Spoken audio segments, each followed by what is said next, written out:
Just go with it.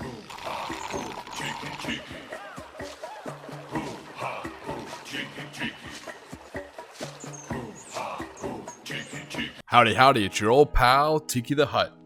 So what is Konflikt 47?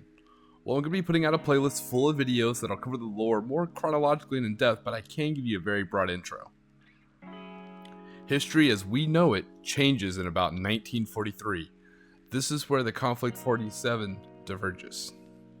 In 1944, the Allies began doing some spicy science in the field of atomic testing, and the resulting detonation opened a rift. Now, through this rift, strange broadcasts with information about new technology came through.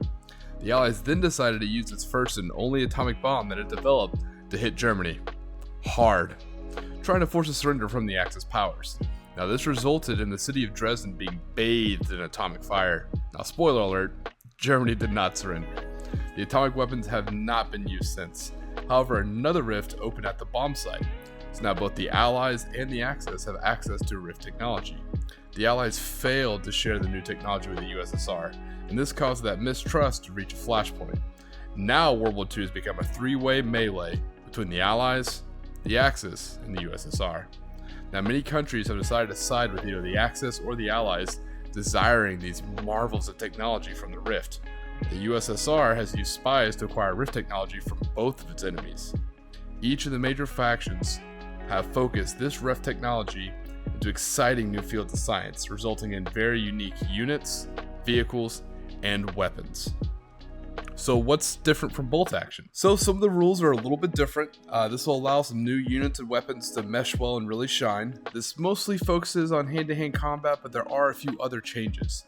There's been a change in the nations as well. France is not a faction mentioned in the lore very often, however Finland and Italy are. Italy is actually split into two factions. One is pro-ally and the other leans towards the Axis powers. The big change is the new unit and the new unit types. Many of the factions now field walkers. They're basically vertical tanks. These come into light mode for recce and reconnaissance, medium for, all around type action, and heavy, which are generally used as artillery or as tank hunters.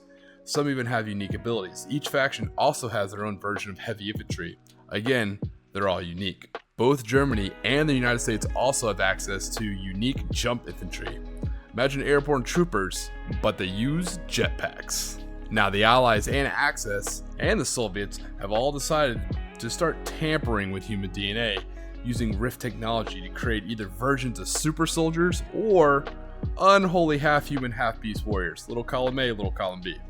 Germany has pioneered bringing the recently fallen back to life in terrifying form of zombies. However, the Empire of Japan has perfected it, allowing them to turn even the enemy's own fallen against them. To combat these nightmare fuel horror units, the Commonwealth forces of the Allies have decided to lean into the works of Ada Lovelace. Trusting steel and mathematics over dicey and often rushed genetics, this has led to the development of autonomous robot soldiers, commonly called Alfreds. Sometimes these are Vickers wielding infantry, and sometimes they may even be piloting the Brin carrier or other vehicles. The British also decided to use specially trained war dogs for combating Axis horror units. Each faction has also begun developing unique weapon styles from the Rift technology. The Americans are favoring their Tesla cannons, while the British prefer their corrosive rockets. The Japanese are using very, very unique compression weaponry. The Soviets have truly embraced sonic weaponry, while the Germans develop gravity-based weapon systems. Whew, seems like quite a bit different from bolt action.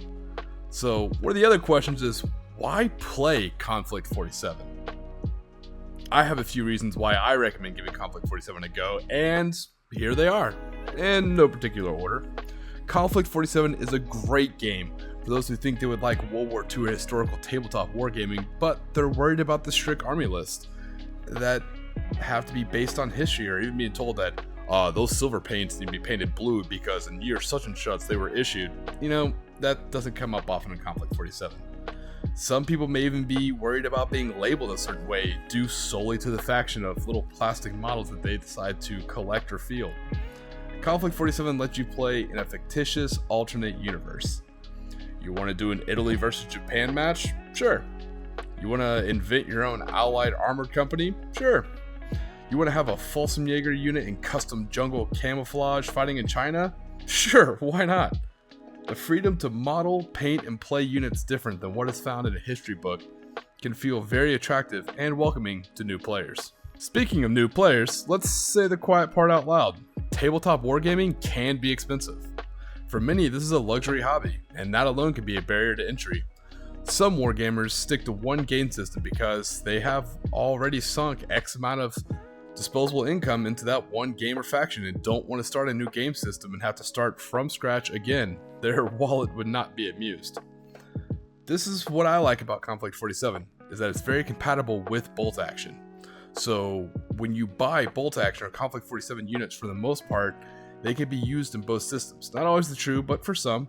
I myself started getting into Konflikt 47 with the start collecting of the Japanese, and I'm able to use a lot of those units for both bolt action and Konflikt 47. I've actually started picking up Konflikt 47 models for armies that I don't even have.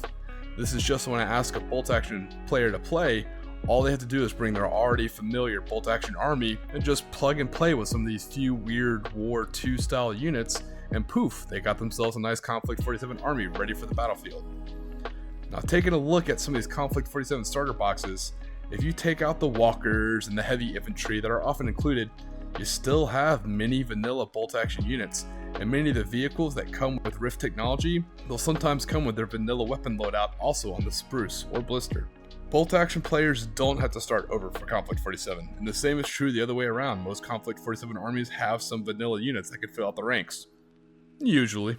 This last reason is 100% anecdotal. I have no hard evidence for it, so please take it with a top shelf margarita rim of salt.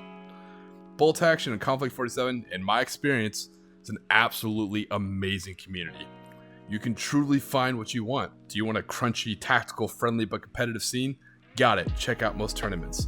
Want to do those big narrative historical battles? It's absolutely there. Just recently you can find pictures of all these amazing D-Day creations. My personal preference is what I like to call the brew action crew. This is laid back, just there to throw some dice, generally have a tasty adult beverage, and it allows me to scratch that really hard to reach strategy itch in the back of my brain. The way Warlord Games has laid out the rules for both bolt action and Konflikt 47 leads to enjoyable, fast-paced matches with plenty of interaction between players. For example, using a dice bag for the controlled randomness of a single unit or a small group of units activations per turn is absolutely great. You don't have to sit back and watch for half an hour as somebody takes glee in moving and shooting all of your units before you even get to move yours. This back and forth system of random player order keeps you engaged and aware, and in my experience, it builds really good rapport between you and your opponent and keeps the dialogue flowing. So, I've covered a little bit of what Konflikt 47 is and why I think it's worth you doing a little bit of window shopping and see if it's a good fit for you.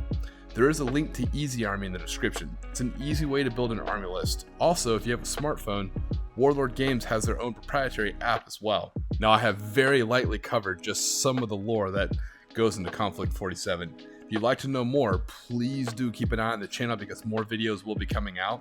Additionally, during the week, there's shorts that come out covering some of the different Konflikt 47 units. If you see a unit that you really want covered, let me know down in the comment section below.